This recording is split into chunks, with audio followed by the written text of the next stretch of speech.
भक्तीच्या महासागराची आई कलावती आई चरित्र भाग 21 एके दिवशी सिद्धांत स्वामी गोकर्ण महाबळेश्वराच्या तीर्थक्षेत्री गहन ध्यानसाधनेत मग्न होते. त्यांच्यातील आध्यात्मिक तेजाने संपूर्ण परिसर प्रकाशमान झाला होता. त्याच वेळी देवी रुक्मिणी यांनी आपल्या भक्ताच्या मनातील शंका दूर करण्यासाठी प्रकट होण्याचे ठरवले. स्वामींच्या ध्यानातून बाहेर येताच समोर तेजस्वी स्वरूपातील रुक्मिणी देवी उभी असल्याचे दिसले. त्यांचा गौरवर्ण, सोनेरी अलंकार आणि दिव्य तेज पाहून स्वामींचे हृदय भक्तीने ओथंबून गेले. त्यांनी वंदन करून आपल्या गुरुपदस्थानी उभ्या असलेल्या देवीसमोर हात जोडले. सिद्धांत स्वामी, हे माते, तुझे दर्शन हे माझ्या तपस्येचे फळ आहे. आज मला कोणत्या पुण्यामुळे तुझा आशीर्वाद लाभला. रुक्मिणी देवी मंद स्मित करून म्हणाल्या, हे सिद्धांत स्वामी, तू एक महान संत आहेस. तू भक्तांसाठी परमेश्वराचे सत्य उलगडून सांगत असतोस. पण आज मी तुझ्या मनातील काही शंका दूर करायला आले आहे. सिद्धांत स्वामी, हे माते, माझ्या शंका.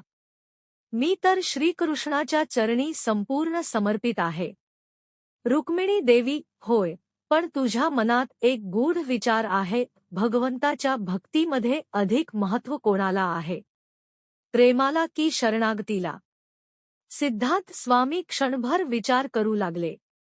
ते म्हणाले, माते, प्रेम हेच परमात्म्यापर्यंत पोहोचण्याचा सर्वात श्रेष्ठ मार्ग आहे.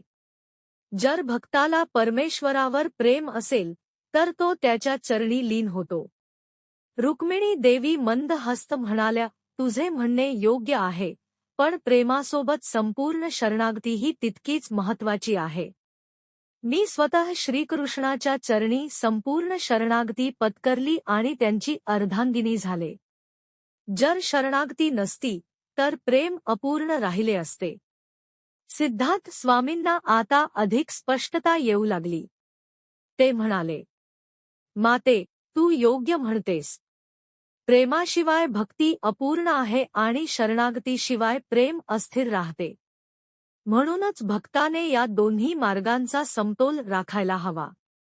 रुक्मिणी देवी समाधानाने म्हणाल्या, तू आता सत्य उलगडलेस. हे जग श्रीकृष्णाच्या भक्तीमध्ये लीन होण्यासाठी प्रेम आणि शरणागती या दोन्ही गुणांनी युक्त असले पाहिजे. भक्ताने अहंकार सोडून संपूर्ण भक्तिभावाने ईश्वरचरणी समर्पित व्हावे. सिद्धांत स्वामींनी देवीला वंदन केले आणि आनंदाने त्यांच्या उपदेशाचा प्रचार करण्याचा संकल्प केला. संदेश: भगवंताच्या भक्तीत प्रेम आणि शरणागती दोन्ही आवश्यक आहेत. आत्मसमर्पण केल्याशिवाय भक्ती अपूर्ण राहते. क्रमशः हा व्हिडिओ आवडला असल्यास लाईक करा, शेअर करा आणि चॅनलला सबस्क्राईब करा. नवीन अपडेट्ससाठी बेल आयकॉन दाबा. व्हिडिओ कसा वाटला ते कमेंटमध्ये नक्की कळवा. माझे व्हिडिओ रोज पहा आणि भक्तिरसात सहभागी व्हा. आपल्या प्रेम आणि समर्थनाबद्दल मनःपूर्वक धन्यवाद. ओम नमः शिवाय.